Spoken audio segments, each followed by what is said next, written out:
So hello everyone, welcome back. तो ये हमारा एंशिएंट इंडियन हिस्ट्री का पहला सेशन होने वाला है।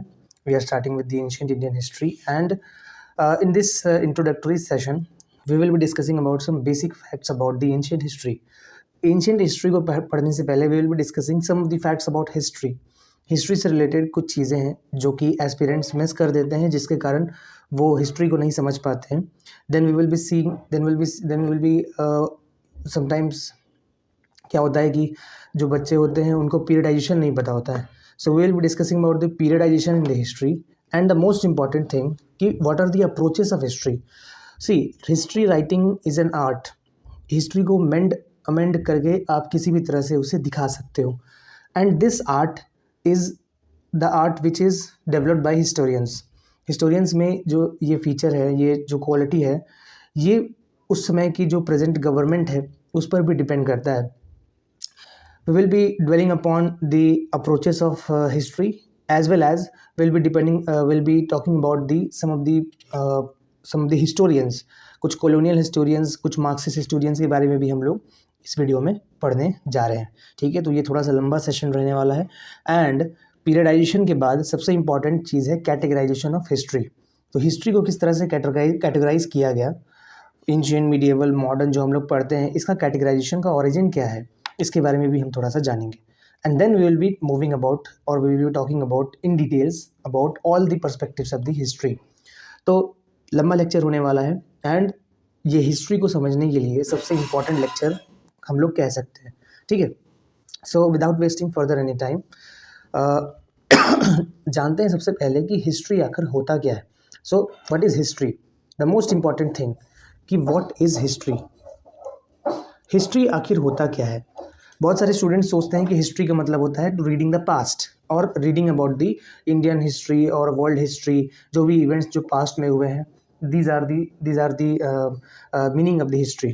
बट एक्चुअली द हिस्ट्री का लिटरल मीनिंग होता है टू इंक्वायर। टू इंक्वायर का मतलब है कि आपको बेसिकली एक इंक्वायरी करनी है। You have to ask what is history. देखो, हिस्ट्री क्या है ना, बिल्कुल एक फिल्म के जैसा है। हिस्ट्री जो है वो एक डिटेक्टिव फिल्म के जैसा है, जिसमें डिटेक्टिव कुछ एविडेंस के तौर पर, कुछ एविडेंस के बेसिस पर वो पता लगाता है कि कातिल कौन है, या फिर उस केस का जो आउटपुट है वो क्या है। Same is with the history. History is also like that of the detective film. तो अगर मैं बोल रहा हूँ कि हिस्ट्री का मतलब होता है टू इंक्वायर, यानी इंक्वायरी कैरी आउट करना, तो आप इंक्वायरी कैरी आउट करोगे कैसे? आपको चाहिए कुछ सोर्सेस। जिस तरह से डिटेक्टिव को कुछ क्लू मिलता है, कोई घर में मर्डर हो गया, उस घर में जो है डिटेक्टिव क्लू खोजेगा, कोई हेयर सैंपल, कोई ब्लड सैंपल, कोई जूते के निशान, फिंगरप्रिंट्स, ये सब जो एविडेंस है, इसके बेसिस पर वो एक कंक्लूजन ड्रॉ करेगा कि yes, what should be the output. Same is with the historians. Historians rely on sources, और सोर्सेज जो है वो दो तरह के होते हैं। In history there are two types of sources. First of all, there are some which we call archaeological sources, and the other one which we call as literary sources. तो archaeological and literary sources में फ़र्क क्या है? Archaeological sources जो है ये excavation या exploration से हमें मिलता है। ठीक है, या फिर मैं कहूँ कि जो ज़मीन के नीचे है, उस ज़मीन को नीचे से खुदाई करके उसे निकालने को हम लोग कहते हैं एक्सकेवेशन। जैसे फॉर एग्जांपल हड़प्पन सिविलाइजेशन को हम लोग कहते हैं we have excavated the civilization, क्योंकि वो ज़मीन के नीचे था। And what is above the land we explore them, that is called exploration. तो excavation and exploration are the two methods of archaeological sources. And कुछ आर्कियोलॉजिकल सोर्सेज के नाम, या फिर मैं बोलूँ कुछ आर्कियोलॉजिकल सोर्सेज के टाइप्स, जैसे फॉर एग्जांपल इंस्क्रिप्शंस।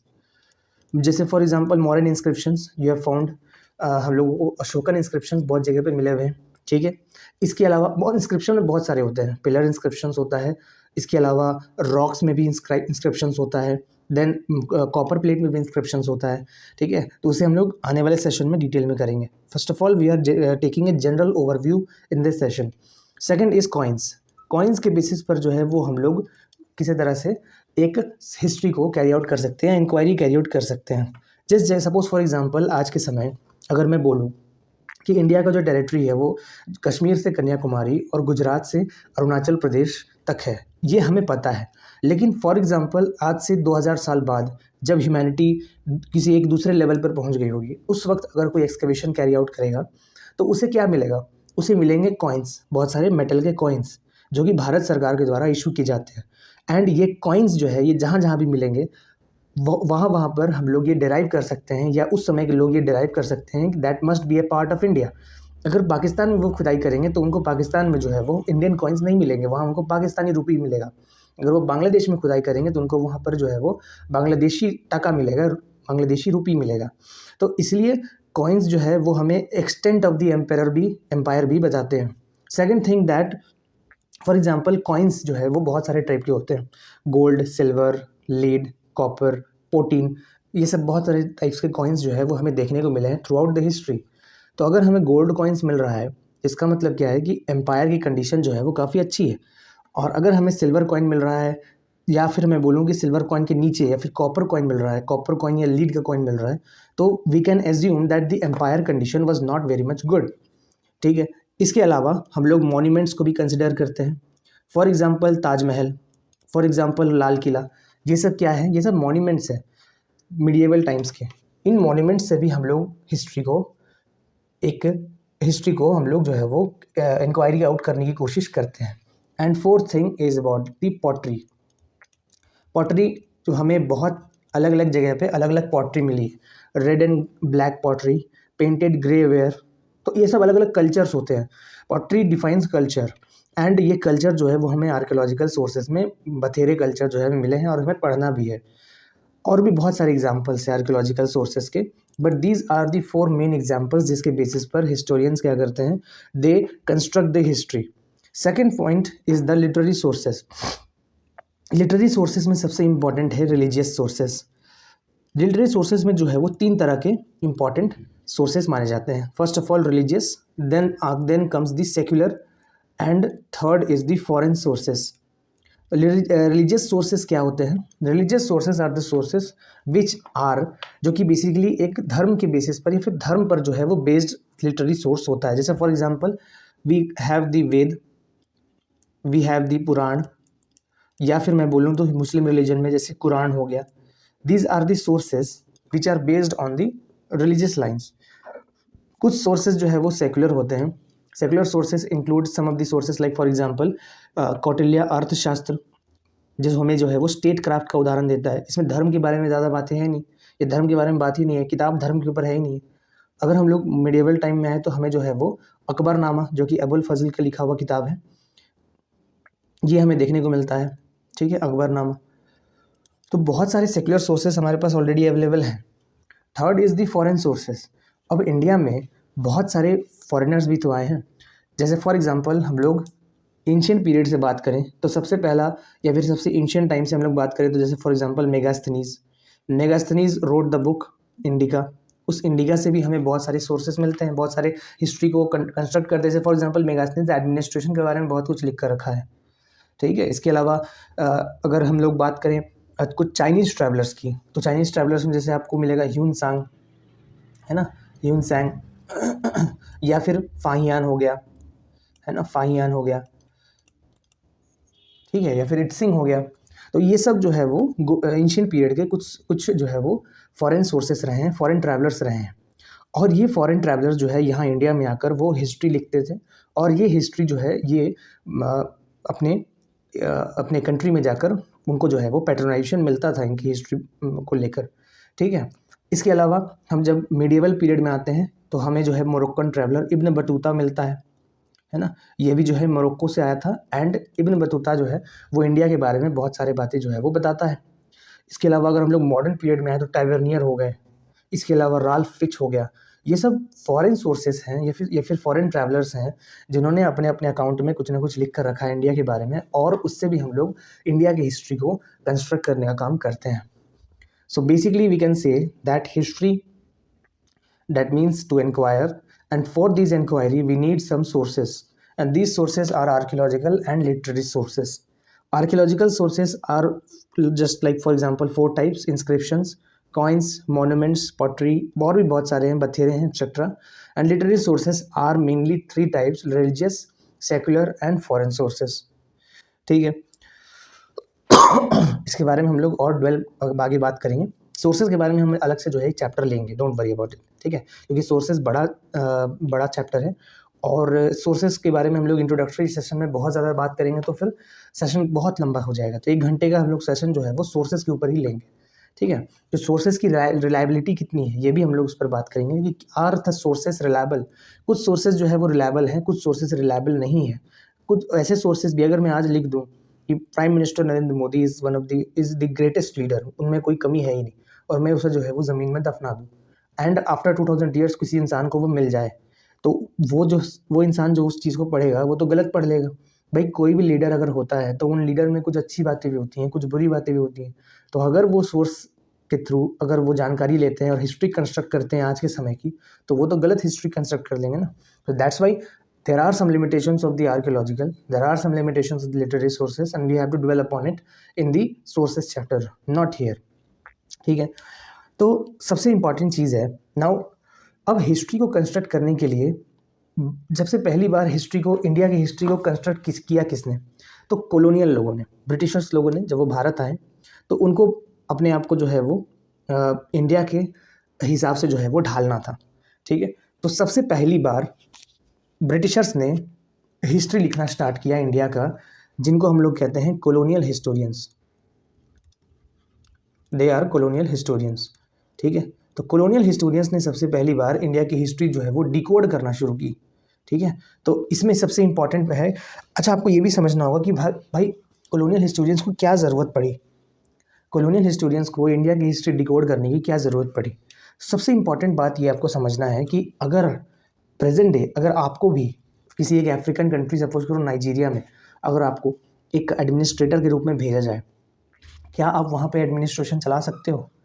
आप इंडिया में पले बढ़े एक डेमोक्रेटिक फॉर्म ऑफ गवर्नमेंट में, अगर आपको नाइजीरिया भेजा जाए जहाँ पर जो है वो कंडीशंस ख़राब हैं एंड वहाँ पर जो है वो डेमोक्रेसी का उतना ज़्यादा कोई रोल नहीं है, वहाँ पर जो है वो रिलीजियस लॉज ज़्यादा चलते हैं, तो आपको ये जानना ज़रूरी है कि क्या वहाँ के लोग जो है वो फॉलो करते हैं, उनका रिलीजन क्या है, उनकी होली बुक्स कौन सी हैं, वो कौन सी किताबें फॉलो करते हैं, कौन से लॉ एंड ऑर्डर वहाँ पर चलते हैं, तभी जाकर आप वहाँ पे उसे रूल कर पाओगे। तो 1757 में जब बैटल ऑफ प्लासी हुआ, 1757 में जब बैटल ऑफ प्लासी हुआ, तो बैटल ऑफ प्लासी के बाद ईस्ट इंडिया कंपनी को कोई चिंता थी नहीं, क्योंकि बैटल ऑफ प्लासी में वो रूल तो कर नहीं रहे थे, they were just draining out the revenue of Bengal. And even 1765 treaty of Allahabad में उनको जो है वो दीवानी राइट्स मिले थे, not Nizamat rights, they got the Diwani rights. तो दीवानी राइट्स में उनको जो है वो बंगाल, बिहार और उड़ीसा की जो है वो रेवेन्यू कलेक्शन की राइट्स मिली हुई थी and they used to just collect the revenue. उन्होंने जो है वो एडमिनिस्ट्रेशन यानी कि निजामत जो राइट्स हैं, administration and civil order, these निजामत राइट्स इन्होंने जो है वो नवाब को दे कर रखे थे कि आप जो है इनको संभालो। And nawab use to do this, बदले में जो है वो कुछ पेंशन, नॉट पेंशन, कुछ मनी जो है वो ईस्ट इंडिया कंपनी भेज देती थी इस रेवेन्यू से। So Nawab use to handle the Nizamat rights and Britishers used to handle the Diwani rights. But what's the problem, problem ये है कि 1770s के बाद, इनफैक्ट 1765 के बाद से जो ये ड्यूअल गवर्नेंस आया, ये ड्यूअल गवर्नमेंट के चलते ब्रिटिशर्स या फिर मैं बोलूँ ईस्ट इंडिया कंपनी की जो पोल है वो लंदन में खुल गई कि इन लोगों ने जो है वहाँ पर उधम मचा कर रखा है। इस ड्यूअल गवर्नमेंट के चलते बंगाल की कंडीशन बहुत ख़राब हो गई, एग्रीकल्चर डिक्लाइन हो गया और बंगाल की मेजॉरिटी पॉपुलेशन 30% पॉपुलेशन जो है वाइप आउट हो गई ड्यू टू फेमाइन। बहुत एक लार्ज स्केल फेमाइन आता है 1770s में, और ये लार्ज स्केल फेमाइन इतना लार्ज स्केल था कि around 30% population wipe out. Just imagine 30% population जो है बहुत बड़ा नंबर होता है। And if the 30% population got wiped out, तो ब्रिटेन तो एक डेमोक्रेटिक फॉर्म ऑफ गवर्नमेंट है ना, तो वहाँ पर इंडिपेंडेंट मीडिया है, तो ईस्ट इंडिया कंपनी के खिलाफ बहुत सारे आर्टिकल्स वहाँ पर छपने लगे। और दूसरी बात कि ईस्ट इंडिया कंपनी के जो कारनामे हैं, जो उनके घोटाले हैं, वो भी उजागर होने लगे थे, क्योंकि ईस्ट इंडिया कंपनी इसी पीरियड के दौरान बहुत बार जो है वो बैंक ऑफ लंदन से लोन लेने जा रही थी।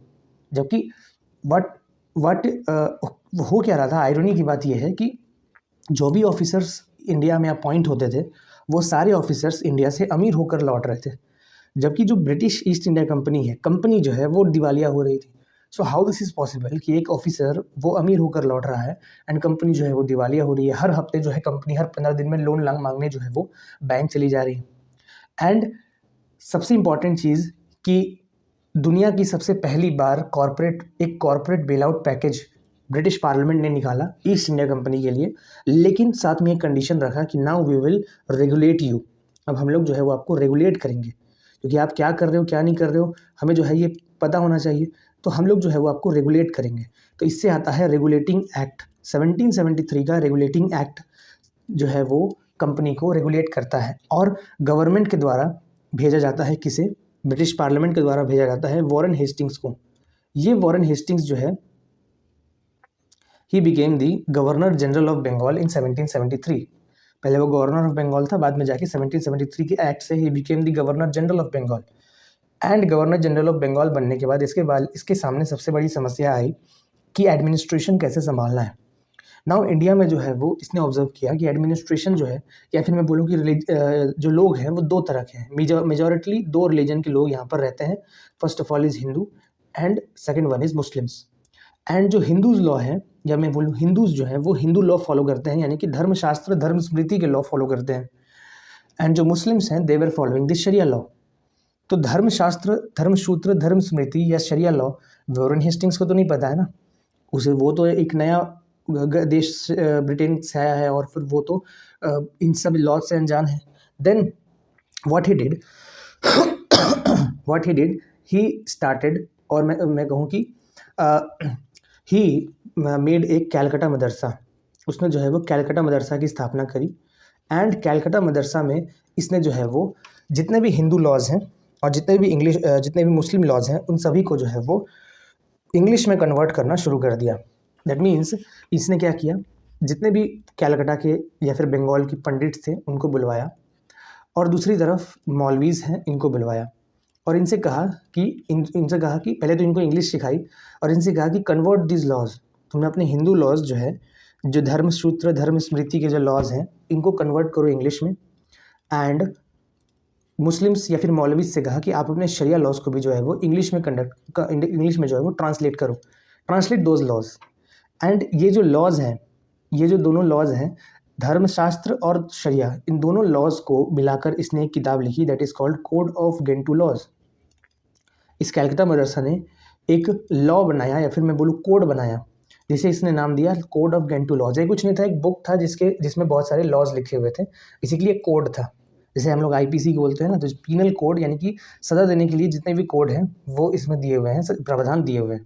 तो इसमें मुस्लिम्स और हिंदूज दोनों के लॉ किस तरह से गाइड करते हैं वो सभी इसके बारे में दिया हुआ है। और वॉरेन हेस्टिंग्स ने क्या किया, ये जो बुक है ये सभी एडमिनिस्ट्रेटर को, जो ब्रिटिश जो गोरे लोग हैं उन सभी को जो है वो दिया। बेसिकली जो डिस्ट्रिक्ट कलेक्टर है, डिस्ट्रिक्ट कलेक्टर की पोस्ट भी इसी ने शुरू की थी वॉरेन हेस्टिंग्स ने। तो इसने जो डिस्ट्रिक्ट कलेक्टर है उसे ये सारे के सारे बुक्स बांटे और कहा कि इनको पढ़ो, और इन्हीं के आधार पर जो है वो आप एडमिनिस्ट्रेशन संभालो।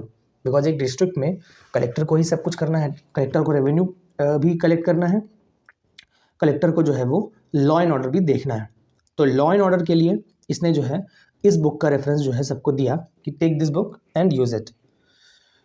देन उसके बाद एक और बड़ी समस्या आई कि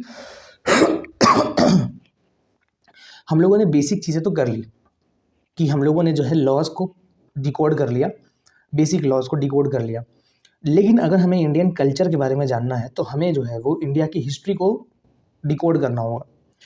और इसके लिए बहुत सारे एंशिएंट लिटरेचर हैं, पुराण हो गए, वेद हो गए, इसके अलावा जो स्मृतिज हो गए, ये सभी को ट्रांसलेट करना इंग्लिश में ये कोई छोटी बात नहीं है। तो इसके लिए एक व्यक्ति है जिनका नाम है sir William Jones. Sir William Jones ने क्या किया, सर विलियम जॉन्स ने बेसिकली ये संस्कृत वगैरह जानते थे, संस्कृत पर्शियन ये सब जानते थे। इन्होंने जो है वो 1784 में एक ऑर्गेनाइजेशन बनाई जिसका नाम रखा इसने Asiatic Society of Bengal. Asiatic Society of Bengal जो है, ये एशियाटिक सोसाइटी ऑफ बंगाल में इसने जो है सबसे पहली बार ये रूल रखा, या फिर ये सबसे पहली बार इसने जो है वो एंशिएंट इंडियन लिटरेचर को ट्रांसलेट करने का काम किया टू इंग्लिश।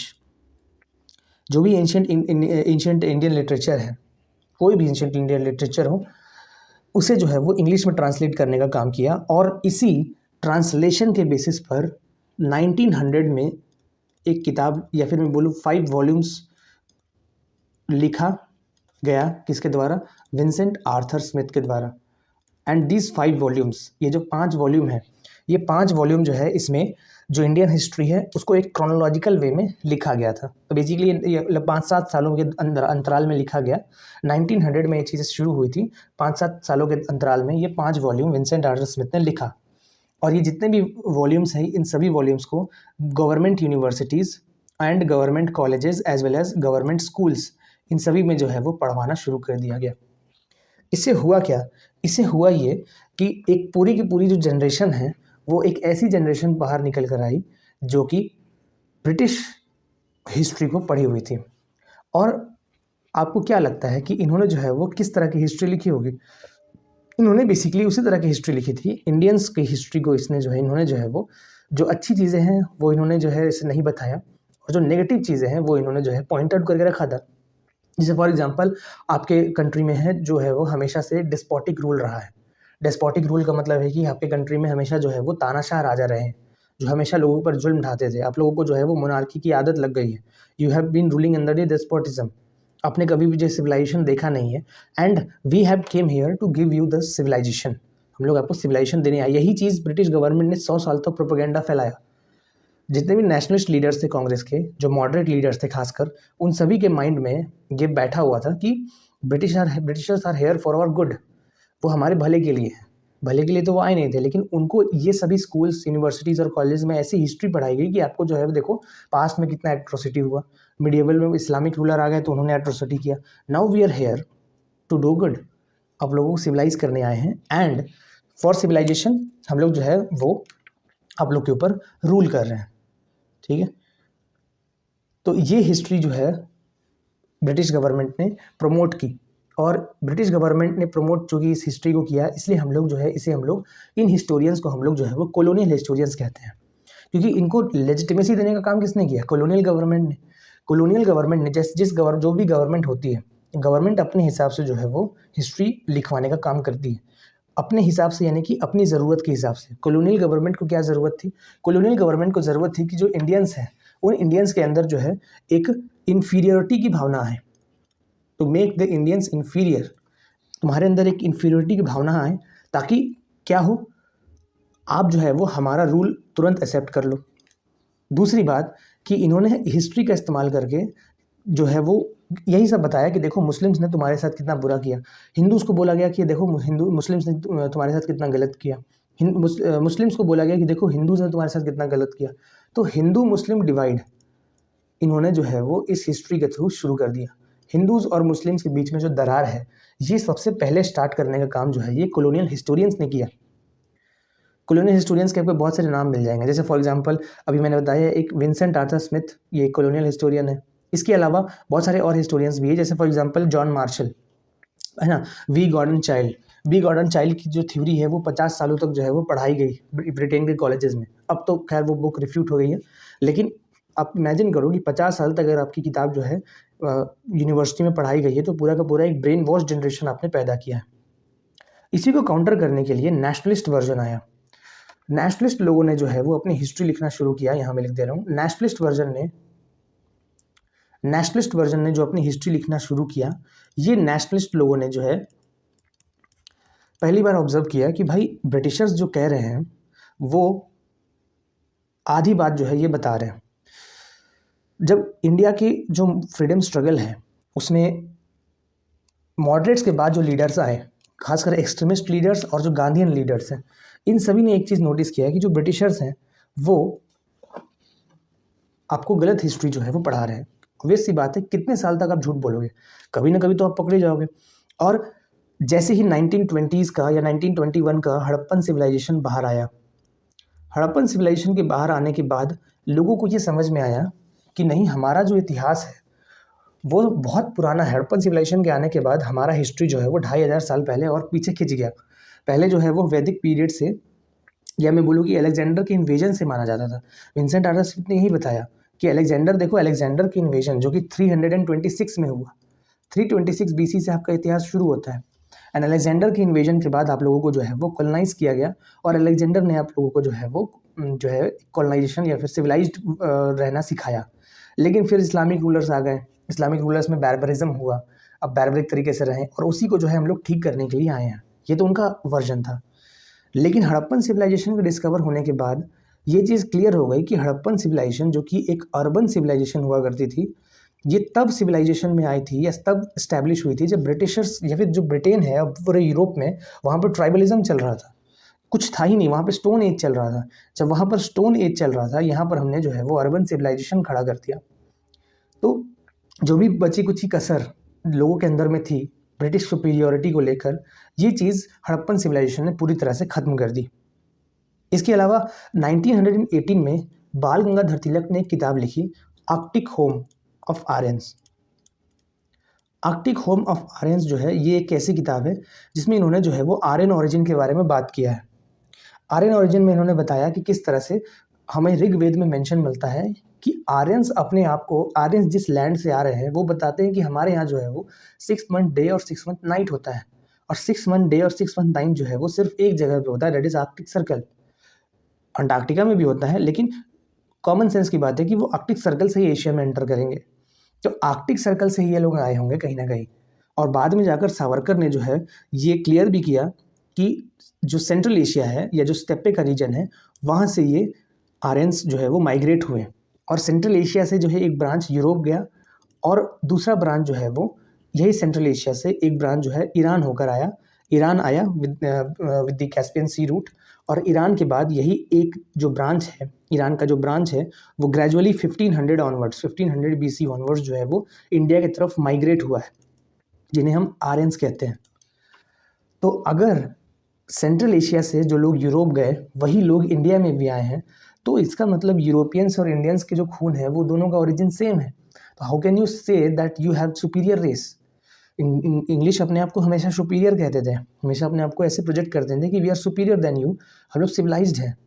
तो आपके अंदर जो खून है वही खून जो है वो इंडियंस के अंदर भी है, क्योंकि सेंट्रल एशिया जो लोग थे वो कॉमन लोग थे। और अगर आप डीएनए टेस्ट करवाओ तो आपको सेंट्रल एशिया का जो जीन है वो जीन यूरोपियंस में भी मिलेगा, वो जीन इंडियंस में भी मिलेगा।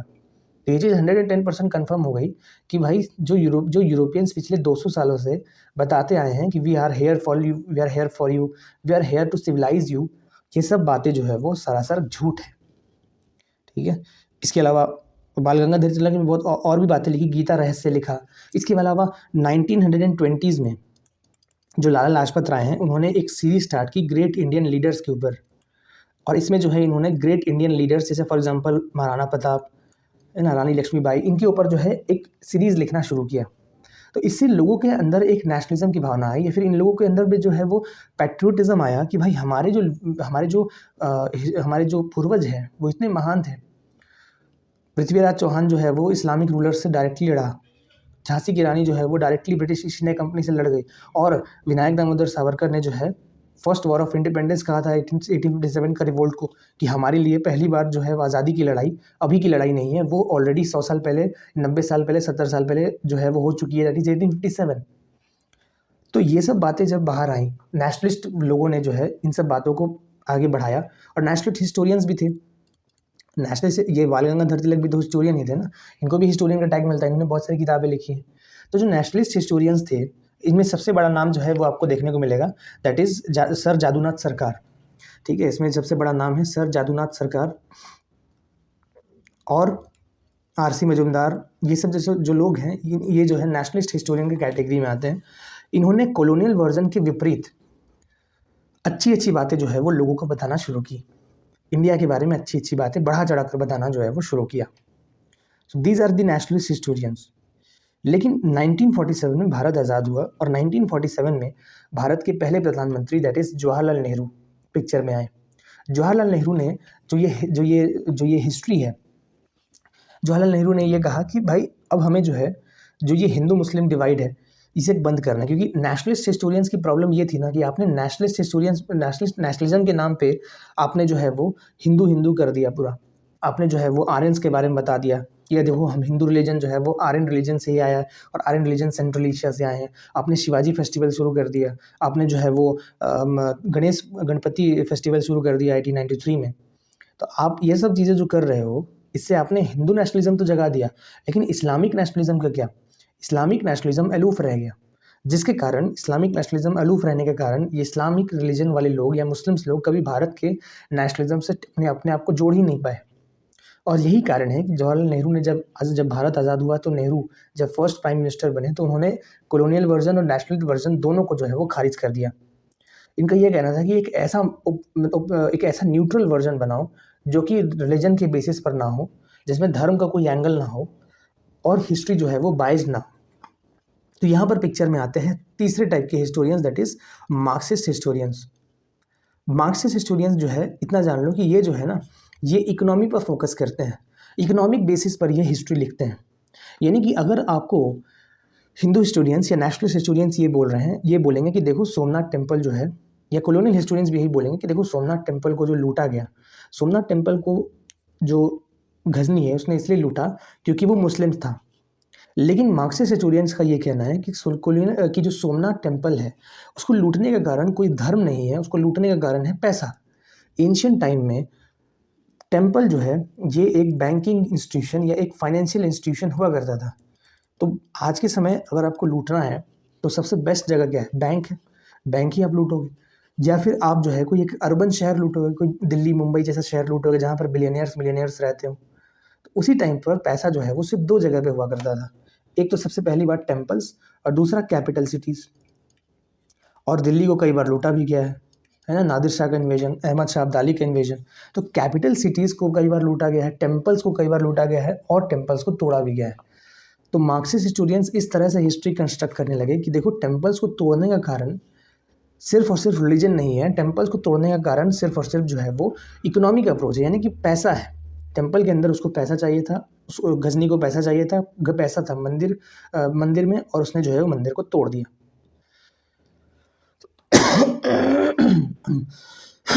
तो this is called the Marxist approach.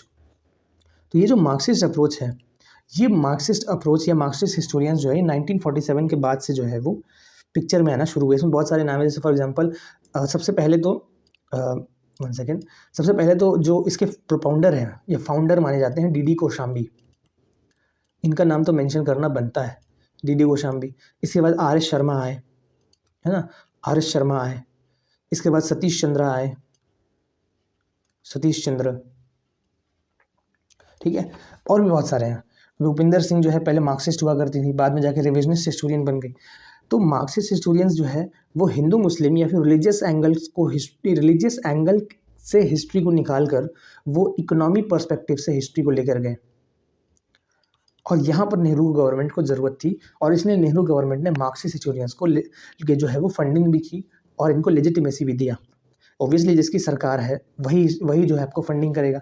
तो अगर आप गवर्नमेंट के हिसाब से हिस्ट्री लिख रहे हो देन आपको जो है फंडिंग भी मिलेगी और आपको लेजिटिमेसी भी मिलेगी, है ना। तो मार्क्सिस्ट हिस्टोरियंस ने जो है वो इस तरह से अपना जो है वो वर्चस्व बनाया।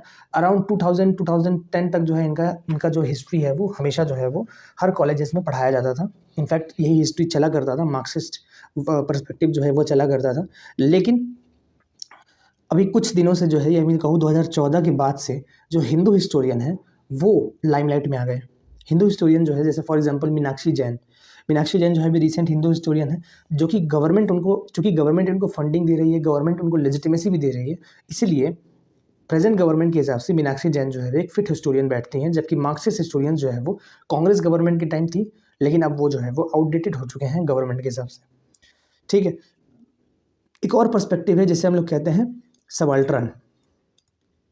सबाल्टर्न हिस्टोरियंस जो है ये आम जनमानस यानी कॉमन पीपल को फोकस में लेकर चलते हैं। यानी कि इनका कहना है कि हिस्ट्री जो है वो गिने चुने 3 से 4 हज़ार लोगों का इतिहास है, लेकिन जो आम जनता है मेन हिस्ट्री तो यही लोग कंस्ट्रक्ट करेंगे ना। तो मेन जनता का इतिहास कहाँ पर है? अगर आप अशोका के बारे में पढ़ रहे हो, आप चंद्रगुप्त मौर्य के बारे में पढ़ रहे हो, बिंदुसार के बारे में पढ़ रहे हो, अशोका की जो धम्मा पॉलिसी है, या मैं कहूँगी अकबर की जो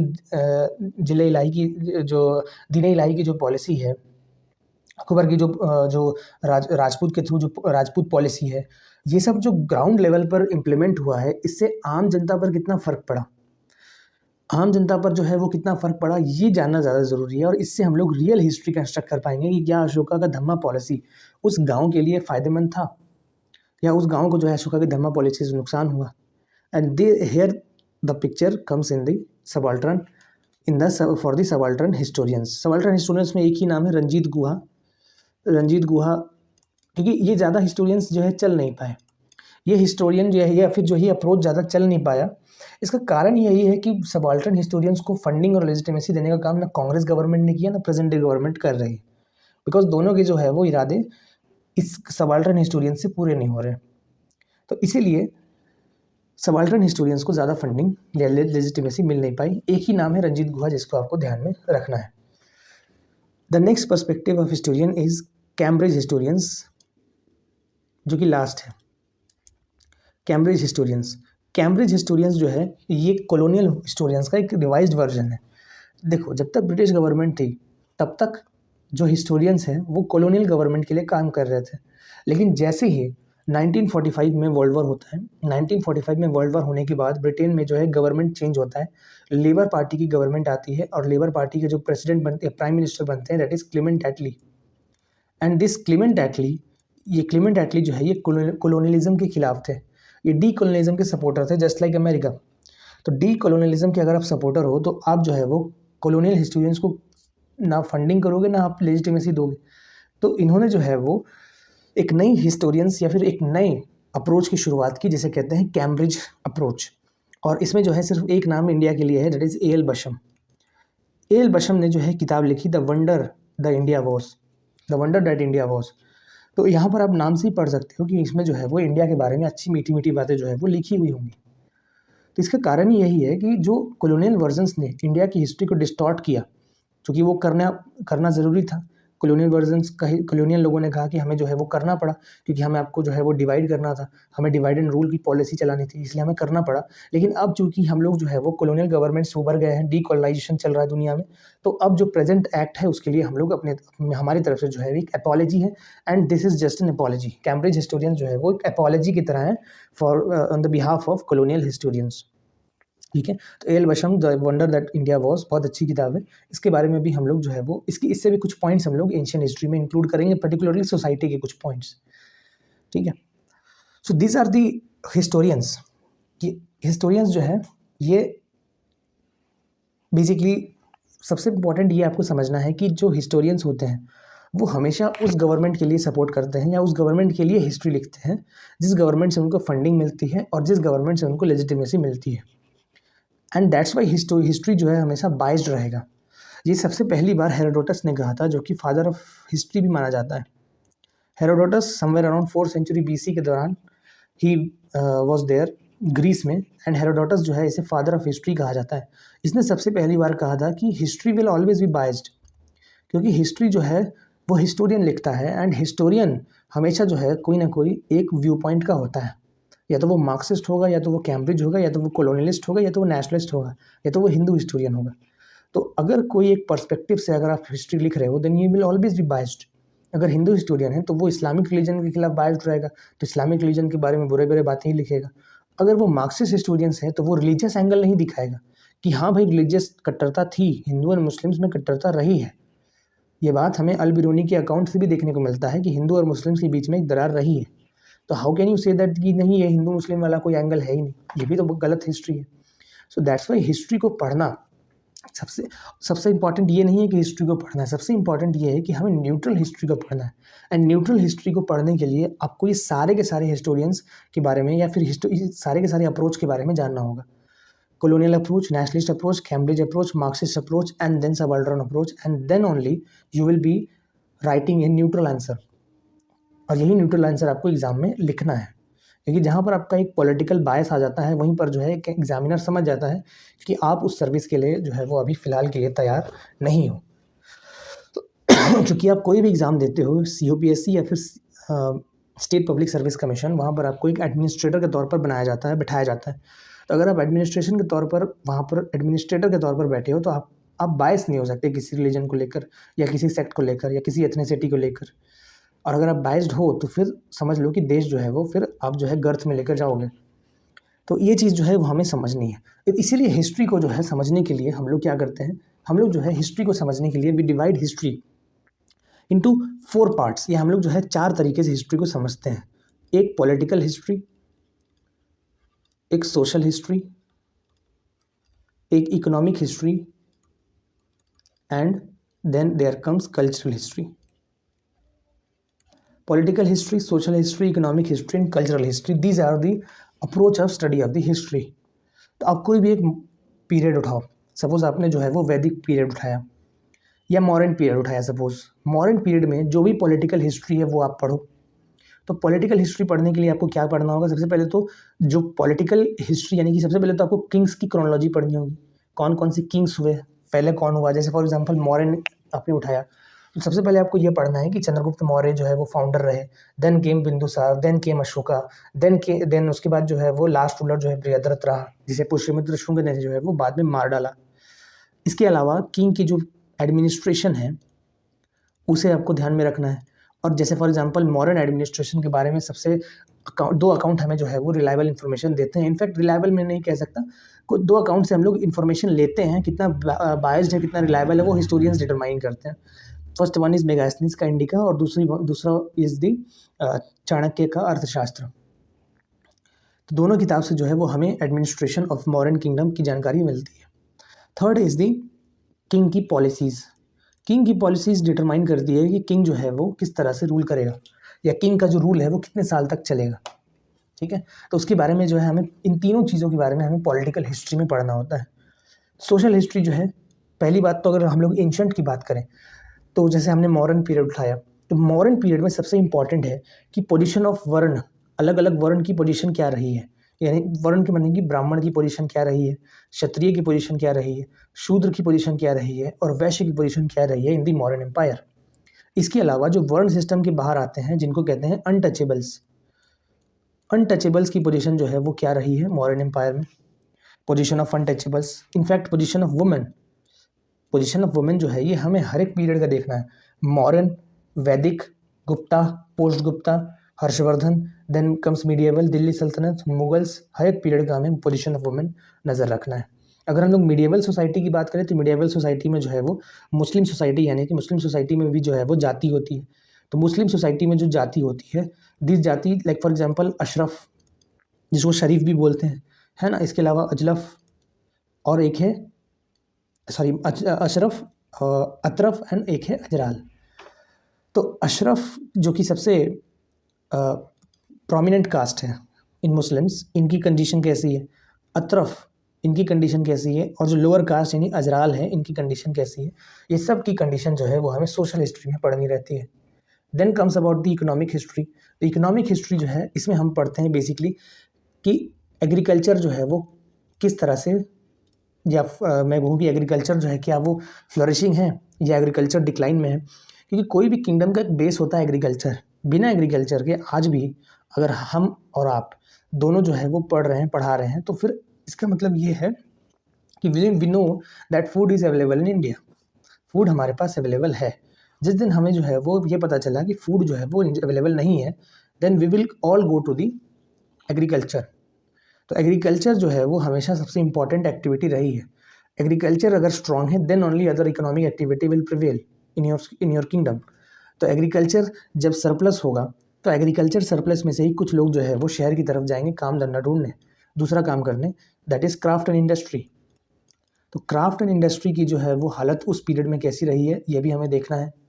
क्राफ्ट एंड इंडस्ट्री की बात करें, क्राफ्ट एंड इंडस्ट्री के अलावा हम लोग बात करें तो ट्रेड, क्योंकि जब आप सामान बनाओगे, जब आप क्राफ्ट एंड इंडस्ट्री से जो रॉ मटेरियल के साथ एक फिनिश गुड्स बनाओगे तो फिनिश गुड्स को कहीं बेचोगे भी तो बेचने के लिए चाहिए आपको ट्रेड, और ट्रेड नेटवर्क जो है वो हमें देखना पड़ेगा। हम लोग हर एक एरा के जो है, हर एक पीरियड के ट्रेड नेटवर्क जो है वो हम लोग देखेंगे। इसके अलावा कल्चरल हिस्ट्री जो है, कल्चरल हिस्ट्री में जैसे फॉर एग्जांपल आर्ट फॉर्म्स, जैसे फॉर एग्जांपल पेंटिंग्स के ऊपर सवाल पूछा गया है ना, जैसे मुगल्स पेंटिंग बहुत फेमस है। इसके अलावा म्यूज़िक के ऊपर सवाल पूछा गया है, डांस के ऊपर सवाल पूछा गया है, कितने तरह के डांस फॉर्म्स होते हैं, स्कल्पचर के ऊपर सवाल पूछा गया है, चंडाल का स्कल्पचर के बारे में सवाल पूछा गया, सॉरी नॉट चंडाल, चंदेला स्कल्पचर के बारे में सवाल पूछा गया है। इसके अलावा अगर हम लोग आर्किटेक्चर की बात करें तो temple architecture, not only temple architecture, इसके अलावा स्कल्पचर तो है ही, इसके अलावा जो लिटरेरी सोर्सेस या फिर मैं बोलूँ कि लिटरेचर है, इस पर जो है सवाल पूछा गया है। एजुकेशन, ये भी जो है वो कल्चर में आएगा।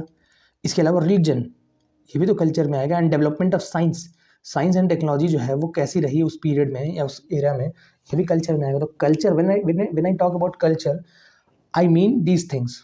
तो कल्चर का मतलब सिर्फ आर्ट एंड आर्किटेक्चर नहीं होता है, कल्चर का मतलब होता है ये सारी चीज़ें। तो ये सारी चीज़ें जब आपकी स्ट्रांग रहेंगी तभी जाकर जो है वो आप एक प्रॉपर वी कैन से कि प्रॉपर तरीके से प्रिपेयर्ड एस्पिरेंट कहलाओगे। ठीक है, तो this is the approach of the reading the history. इस तरह से हम लोग जो है वो हर एक एरा के बारे में पढ़ेंगे, political, social, economic and cultural, ये सभी जो है वो अलग अलग जो है वो एरा के बारे में हम लोग पढ़ने वाले हैं। ठीक है, now let's talk about the periodisation. Periodisation of history की हम लोग जो है वो बात कर लेते हैं।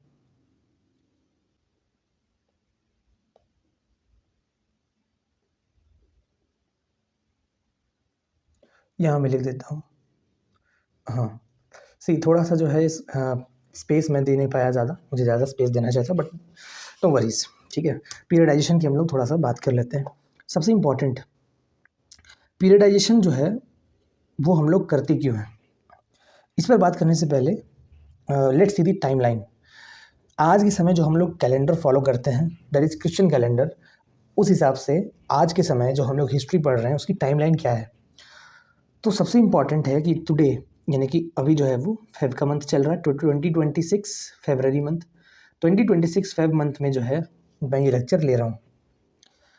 इसके अगर मैं 1947 में जाऊँ, 1947 में जब मैं पहुँचूँ तो 1947 में I will get an important event, that is independent India, independence of India, which is one of the most important events of the past. ठीक 100 साल अगर मैं पीछे जाऊँ या 90 साल पीछे जाऊँ तो then I will witness another event, that is 1857 का रिवोल्ट। 1857 का रिवोल्ट जो है ये बहुत इंपॉर्टेंट है, और इसमें जो है ये फर्स्ट वॉर ऑफ इंडिपेंडेंस, जैसा कि विनायक दामोदर सावरकर के द्वारा कहा गया। वी विल सी दैट कि कितना क्लेम सच है कितना नहीं है, we will see. Then if we move a little bit more backward, then we will witness an event that is around 100 years back, 1757, that is Battle of Plassey. Battle of Plassey, the battle which turned out to be the game changer for the East India Company. East India company जो है ये battle के बाद से ही तो India में अपनी पकड़ मजबूत करना शुरू कर दी। इसके बाद around 50 years back we will again witness an important event, that is Aurangzeb, death of Aurangzeb.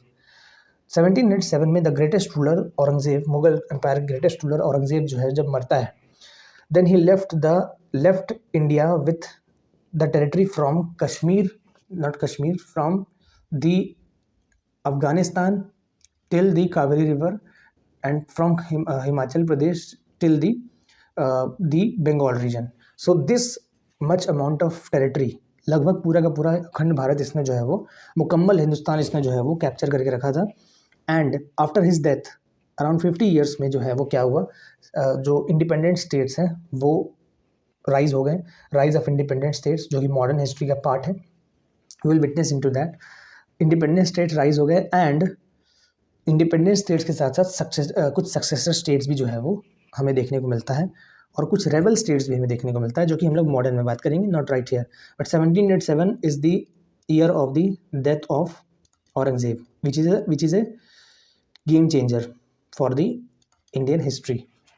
Then अगर हम लोग थोड़ा सा और पीछे जाएँ, then we will witness another event 1526, that is first battle of Panipat, जब first Mughal empire Babur he came to India, और इसने जो है वो फतेह हासिल की फर्स्ट बैटल ऑफ पानीपत में, और यहाँ से जो है मुगल रूल की शुरुआत होती है। अगर इसके हम लोग थोड़ा और पीछे जाएं, then we will witness another event, that is 1206, establishment of Delhi Sultanate. Delhi सल्तनत की स्थापना जो है वो कुतुबुद्दीन ऐबक ने किया 1206 में, और ये जो है इस्लामिक रूल का एक तरह से एक वी कैन से कि इस्लामिक रूल की शुरुआत यहाँ से मानी जाती है, एक पुख्ता Islamic rule. Then if we move a little more backward, then we will witness another event, that is 712, the first invasion, the first Muslim invasion, that is Muhammad bin Qasim का invasion. It was the first Muslim invader over the Sindh province, Chach dynasty के ऊपर जो है इसने attack किया, और minus कर्मिश हुआ, और वहाँ पर जो है इसने जीत हासिल की। देन इसके बाद we will, if you move थोड़ा सा अगर हम लोग और पीछे जाए, then we will witness another event, that is 644 AD। 644 में हम लोगों को जो है वो last greatest ruler of ancient India, that is Harshvardhan, the death of Harshvardhan, which was the last greatest ruler of the north India, ancient India भी कह सकते हैं। इसके जाने के बाद फ्यूडलिज्म जो है वो इंडिया में पैर पसार लेता है एंड द अर्ली मिडिएवल जो है यहीं से शुरुआत यहीं से जो है वो मार्क्सिस्ट हिस्टोरियंस ये मानते हैं कि यहाँ से जो है अर्ली मिडिएवल शुरू होता है. Then if we move a little bit more, then we will witness another event, that is 78 AD. 78 AD में जो है वो शका रूलर चास्टान जो है इसने सबसे पहली बार जीत हासिल की और इसने एक नया कैलेंडर शुरू किया, डेट इज शका कैलेंडर, जो कि आज के समय गवर्नमेंट ऑफ इंडिया का एक ऑफिशियल कैलेंडर भी है. देन 78 के पीछे अगर हम लोग जाएं, then comes the zero means क्या? Zero means not the end of the universe या फिर creation of the universe. Zero का मतलब होता है बर्थ ऑफ जीसस क्राइस्ट, क्योंकि जो ये कैलेंडर हम लोग फॉलो कर रहे हैं, दिस कैलेंडर, ये जो कैलेंडर है इसे हम लोग कहते हैं ग्रिगोरियन कैलेंडर, जिसे पोप ग्रिगोरी ने शुरू किया था. And this Gregorian calendar is a Christian calendar. That's why from the birth of Jesus Christ 0 से लेके प्रेजेंट डे 2026 तक हम लोग इसको जो है वो कॉमन एरा, क्राइस्ट एरा बोलते हैं, जिसे हम लोग जो है वो शॉर्ट फॉर्म में CE के रूप में डिनोट करते हैं. इसका एक और वर्ड है, इसका एक और शॉर्ट फॉर्म है, डेट इज़ AD, एनो डोमिनियो. तो दोनों फॉर्म में जो है ये हम लोग कहते हैं, यानी कि जन्म के बाद, क्राइस्ट के बर्थ के बाद क्राइस्ट एरा जो है शुरू हो जाता है. And that's why we call it as common era, Christ era, date is CE. और इसके पहले जो भी इंसिडेंट्स हुए हैं, अगर मैं बोलूँ तो जैसे फॉर एग्जांपल 188 BC में, जैसे फॉर एग्जांपल पुष्यमित्र शुंग ने बृहद्रथ को मारकर अशोका का या फिर मैं बोलूँ मौर्य का डायनेस्टी जो है वो ख़त्म कर दिया. इसके बाद इसके थोड़ा सा आगे हम लोग जाएँ तो 232 में मौर्यन एम्पायर जो है उसके जो लास्ट ग्रेटेस्ट रूलर अशोका वो ही डाइड. और यहाँ से जो है काउंटिंग जो है, एक चीज़ नोटिस करना है, यहाँ से काउंटिंग जो है वो उल्टा जा रहा है. You must have read the maths में जो है वो आपने ग्राफ पढ़ा होगा, तो ग्राफ में जो है ये चीज़ आपने देखा होगा, यहाँ से नेगेटिव जो है नंबर सिस्टम पढ़ा होगा बेसिकली, तो वहाँ पर आपने जो है ये नेगेटिव जो है वो जाते हुए देखा होगा. 0 के बाद यहाँ से -1 -2 शुरू होता है and we count it as backwards. So यहाँ पर जो है वो समय बैकवर्ड चल रहा है. इनफैक्ट समय तो फॉरवर्ड चल रहा है, लेकिन काउंटिंग जो है वो पीछे से आगे की तरफ जा रही है. सो 232 BC में अशोका जो है वो डाइड.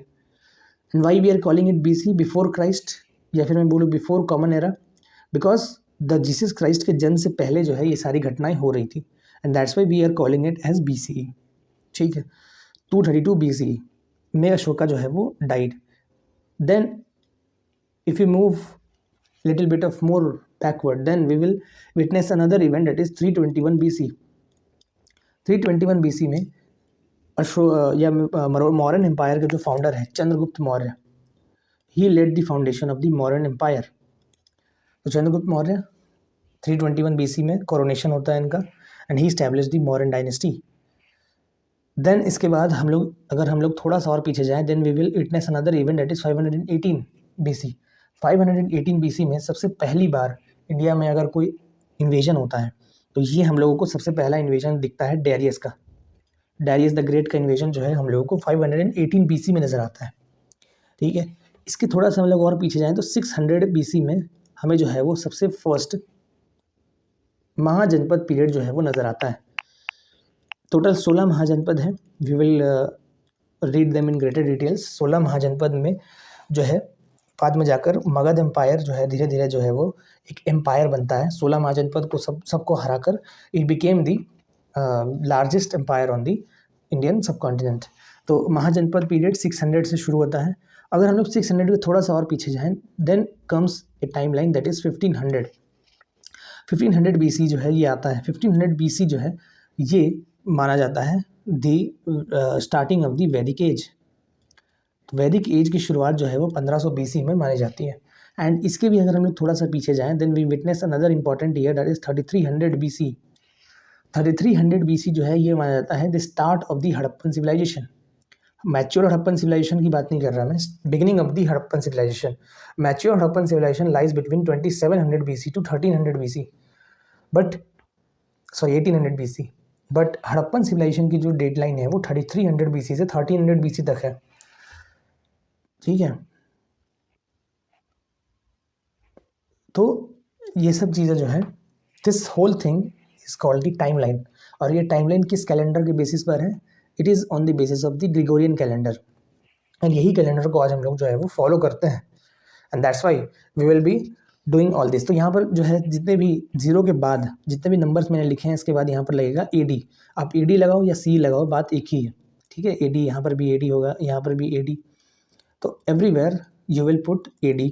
इनफैक्ट 2026 जो चल रहा है, ये 2026 अभी भी जो है वो AD चल रहा है, 2026 AD। एंड ज़ीरो के पहले जो भी आप लिखोगे you will put BC before it, 1500 BC, 3300 BC, 600 BC, 188 BC, है ना। So this is called the timeline of the whole of the ancient India, या not only ancient India, whole of the history of India. तो India की हिस्ट्री जो है वो Harappan civilisation से मानी जाती है फिलहाल के लिए। कोई नई डिस्कवरी होती है तो हो सकता है टाइमलाइन जो है इधर उधर हो जाए, लेकिन फिलहाल तो हम लोग ये टाइमलाइन को फॉलो करते हैं, ठीक है। Now next important thing is that कि देखता हूँ जगह कहीं बचा है क्या, जगह तो नहीं है। Okay, no worries, I will just write it down here, यहाँ मैं लिख देता हूँ। So now we will be talking about the categorization of history. Categorization of history यानी कि आपने जाना होगा कि हम लोग जो है हिस्ट्री को ancient, medieval and modern, in 3 category में डिवाइड करते हैं। And ancient, medieval and modern, मैं यहाँ लिखूंगा नहीं ज़्यादा, just you have to listen. Ancient, medieval and modern में डिवाइड करने का सबसे पहला जो क्रेडिट है वो जाता है विंसेंट आर्थर स्मिथ को, कॉलोनियल हिस्टोरियंस को बेसिकली। तो कॉलोनियल हिस्टोरियंस ने इसे जो है वो बांट रखा है। इनका ये कहना है कि देखो एंशियंट जो है वो बेसिकली क्या है, वो पूरी की पूरी जो है वो हिंदू डायनेस्टी है, या फिर हिंदू किंगडम है, या फिर हिंदू पीरियड है, इसे इन्होंने हिंदू पीरियड कहा। और मिडिएवल पीरियड को इन्होंने जो है वो मुस्लिम पीरियड कहा, और जो मॉडर्न पीरियड है इसको इन्होंने जो है वो क्रिश्चियन पीरियड कहा। But the fact is Hindu period और मुस्लिम पीरियड के बीच में जो है वो गैप क्या है, यानी कि जो डिवीजन है वो कौन से डेट को माना जाता है। इन्होंने ऑब्जर्व किया कि 712 AD में एक इंपॉर्टेंट इवेंट होता है, that is invasion of the Muhammad bin Qasim. And this invasion of Muhammad bin Qasim, ये इन्वेजन के बाद इन्होंने कहा कि देखो मोहम्मद बिन कासिम का इन्वेजन हुआ और उसके बाद इस्लामिक डायनेस्टी जो है वो इस्टेब्लिश हो गई इंडिया में। And that's Y Islamic invasion के बाद जो है ये मुस्लिम रूल होता है, और इस्लामिक इन्वेजन के पहले जो भी है वो हिंदू पीरियड है। Then between Muslims and Christian period, they use the date line that is 1757. 1757 AD में इनका कहना है कि 1757 में बैटल ऑफ प्लासी के बाद जो मुस्लिम रूल है वो हमेशा के लिए कमज़ोर हो जाता है, ख़त्म हो जाता है। एंड आफ्टर 1757 क्रिश्चियन रूल यानी ब्रिटिश रूल जो है वो शुरू हो जाता है। सो ये जो कैटेगराइजेशन है, this categorisation was challenged by the Marxist historian. Nationalist लोगों ने इस कैटेगराइजेशन को कभी भी जो है वो चैलेंज नहीं किया, क्योंकि नेशनलिस्ट हिस्टोरियंस में जैसे फॉर एग्जांपल जादूनाथ सरकार, इन्होंने जो है इस कॉलोनियल कैटेगराइजेशन को पैटर्नाइज करके रखा था। पैटर्नाइजेशन इसलिए करके रखा था क्योंकि ये थोड़ा सा हिंदू ग्लोरिफिकेशन था, यानी कि एंशिएंट में देखो जो है हिंदू पीरियड था, कितना अच्छा था सब कुछ, लेकिन मुस्लिम पीरियड के आने के बाद सब कुछ खराब हो गया, डार्क एज शुरू हो गया। जैसा नेशनलिस्ट बताते हैं, देखो डार्क एज शुरू हो गया। And then after the Muslim period Christian period came. Christians तो अपने आप को बताते हैं कि we are on the civilization mission, हम लोग तो आप लोग को सिविलाइज करने के लिए आए हैं। बट 1947 के बाद पिक्चर में आते हैं Marxist historians, D.D. Kaushambi, R.S. Sharma, Satish Chandra. Particularly R.S. Sharma जो है पायनियर रहे इसमें। उन्होंने जो है कहा कि ये पूरी की पूरी जो टाइमलाइन है ना, this whole timeline is false. पूरी टाइमलाइन जो है फॉल्स क्यों है? इन्होंने इसका आंसर दिया कि first of all you are saying कि ancient is whole of the Hindu, ancient जो है वो हिंदू किंगडम था, बट एंशिएंट में जो है वो बुद्धिज़्म और जैनिज़्म के अलावा 62 अलग अलग हेटेरोडॉक्स सेक्ट हमें देखने को मिलते हैं। अंगुत्तर निकाय में इसका मेंशन है कि बुद्धिज़्म और जैनिज़्म के अलावा अलग अलग 62 डिफरेंट अलग अलग हेटेरोडॉक्स सेक्ट इंडिया में प्रेजेंट थे। So how can you say that only the period of ancient period, the period of ancient was only of the Hindu period? हमें बहुत सारे ऐसे रूलर्स मिलते हैं जो अपने आप को बुद्धिज़्म या जैनिज़्म में कन्वर्ट करके रखते हैं। जैसे for example Chandragupta Maurya he at last stage of his life he converted himself into Jain. Bindusara in fact Bindusara was also not Hindu. Bindusara जो है वो अपने आप को अजीविक सेक्ट का फॉलोवर बना चुका था, अजीविक सेक्ट है ना। Then also if you talk about Ashoka तो जो है he was the patronizer of the Buddhism. He उसने जो है वो कलिंग वॉर के बाद बुद्धिज़्म को अडॉप्ट कर लिया। So how can you say that जो जो एंशियंट पीरियड है वो all of the period is Hindu period. हमें तो हिंदू रिलीजन जो है हिंदू राजा से ज़्यादा हमें बुद्धिस्ट राजा दिखते हैं। Harshvardhan, Bimbisara, these are all the Buddhist kings, बड़े बड़े नाम हैं। एंड दूसरी चीज़ ये है कि इन्होंने कहा कि राजेश शर्मा ने कहा कि 712 एडी में, यू आर सेइंग 712 एडी में इस्लामिक रूल जो है वो शुरू हो जाता है, इस्लामिक किंगडम जो है, इस्लामिक इन्वेजन हो जाता है। इसके बाद जो है, इसलिए हम लोग मुस्लिम पीरियड कह देते हैं। लेकिन 712 के पहले भी तो हमें इस्लामिक प्रेजेंस दिखता है इंडिया में। The Arab traders, they were Muslims, and उनके जो है हमें मॉस्क दिखाई देते हैं इन दी साउथ इंडिया। सबसे फेमस मॉस्क जो है वो खुद चेरामन जुम्मा मॉस्क 629 एडी में जो है वो बनाया गया था। तो अगर 712 एडी से कासिम के इन्वेजन से पहले अगर हमारे पास इस्लामिक एविडेंस है, मुस्लिम प्रेजेंस इंडिया में है, so how can you say that 712 के बाद से इस्लामिक प्रेजेंस इंडिया में आए, है ना। और अगर आप ये कह भी रहे हो 712 से जो है वो इस्लामिक इन्वेजन हो गया, इस्लामिक पीरियड शुरू हो गया, इस्लामिक लोग इंडिया में आ गए, देन व्हाट अबाउट राजपूत्स, या मैं कहूँ Gurjara Pratihara, what about the Pala, what about the Rashtrakutas, what about Hoysalas, है ना, बेसिकली जो पांड्याज हैं, अनदर साउथ इंडियन रूलर्स, है ना, ये सभी के बारे में आप कैसे कह सकते हो? ये सभी तो हिंदू रूलर्स हैं, and they ruled between 700 to 1200 AD. So how can you say that from 712 AD Muslim period began? Cholas को देख लो, पांड्याज को देख लो, होयसलाज को देख लो, राष्ट्रकूताज को देख लो, गुज्जर प्रतिहार बाद में जो है राजपूत बने वो देख लो। सो राजपूत तो पूरे पीरियड में, पूरे मीडिएवल में प्रेजेंट था। इनफैक्ट मीडिएवल के लास्ट में जो मराठा एम्पायर का राइज है, that is also Hindu empire. So you can not say that कि 712 AD के बाद से सिर्फ इस्लामिक रूल रहा है, ठीक है।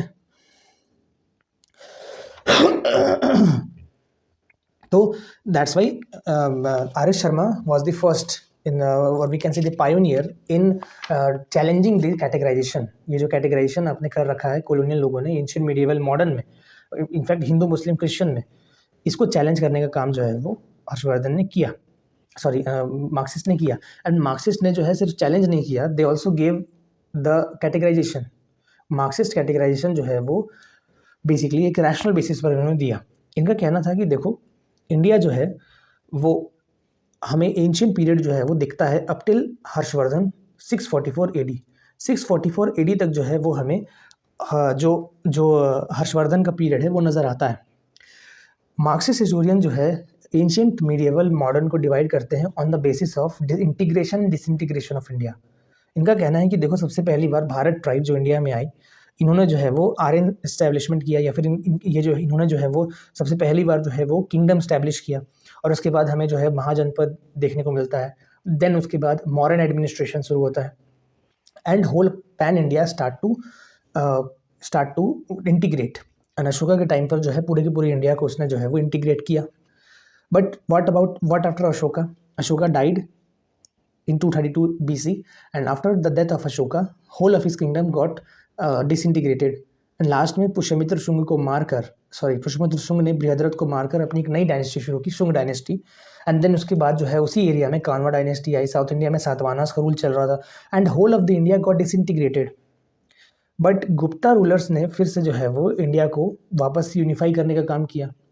बट अगेन गुप्ता रूलर्स के बाद again India got disintegrated. Post Gupta period में हमें देखने को मिलता है कि बहुत सारे जो है वो इन्वेजन्स हुए, और इन इन्वेजन्स के कारण जो रूलर्स, नॉट ओनली इन्वेजन्स, बहुत सारी इंस्टेबिलिटी, जो पॉलिटिकल रीजन्स भी हैं, बहुत सारी इंस्टेबल किंगडम्स रहे, गुप्ता अपने आप को संभाल नहीं पाए। एंड उन्हीं गुप्ता के रेमिनेंट्स में से एक पुष्यभूति फैमिली, जिसमें से हर्षवर्धन निकलता है, he tried to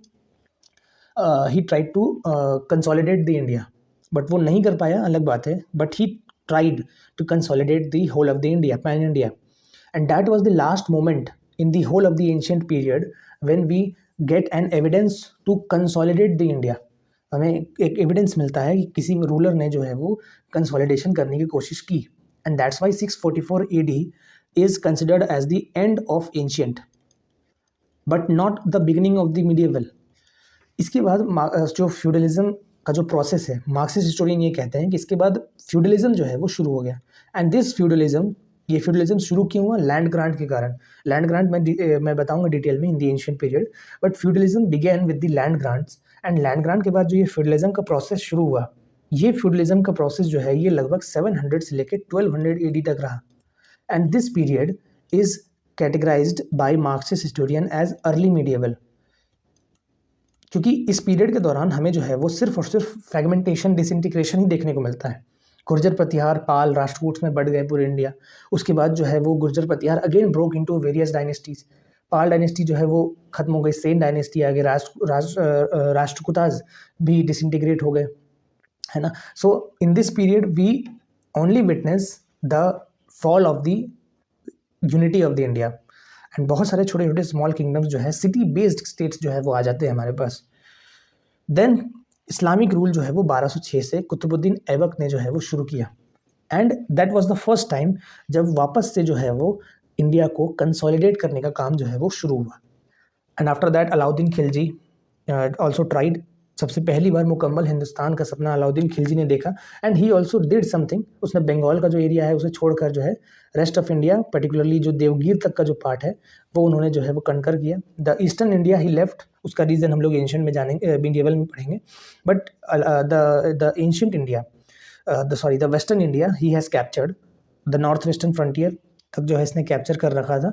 and he was the person who first of all in the medieval period he thought about the मुकम्मल हिंदुस्तान, एंड ये मुकम्मल हिंदुस्तान का जो सपना है ये औरंगजेब में जाके पूरा हुआ, यानी कि 1707 में। And that's why this period is termed as the medieval period, क्योंकि 1707 में औरंगजेब की डेथ के बाद again the India got disintegrated into several states.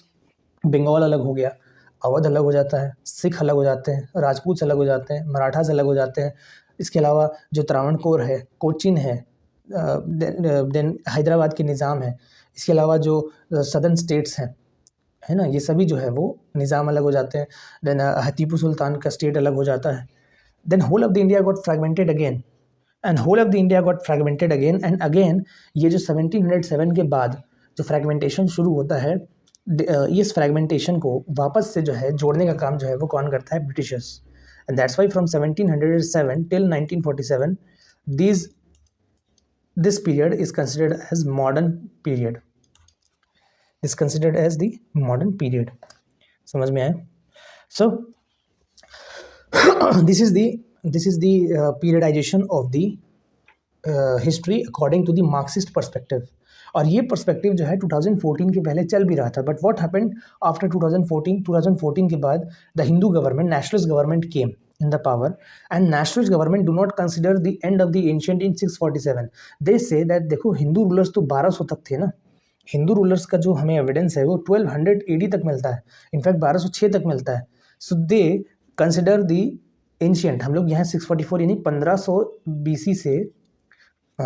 BC से फॉर्मेशन ऑफ द वैदिक एज से लेके हम लोग जो है 644 AD तक हम लोग मानते हैं, that is whole of the part is ancient. But from 1500 till 700 not 700 till 1200 AD nationalist historians जो है ये इसे मानते हैं, that is this is called the ancient history, this is the ancient history. And चूंकि जो गवर्नमेंट अभी present day nationalist government है, हिंदू हिस्टोरियन को प्रमोट करने वाली गवर्नमेंट है, that's why you have to read in this timeline. 1500 to 1200 AD का timeline जो है वो आपको ध्यान में रखना है, because this is the timeline. Now they are stretching the ancient period not only up to 644 but up to 1200। And that's why the questions on Gurjara Pratihara, question on Pala, question on Hoysalas, question on Kakatiyas, question on Badami rulers, question on जो है Chandel rulers, ये सब जो है वो आने के chances और ज़्यादा बढ़ गए हैं।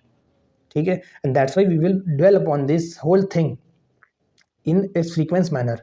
एंड इसलिए हमें सिर्फ और सिर्फ पहले क्या होता था, you have read the RS Sharma and you can easily score good marks in the ancient history.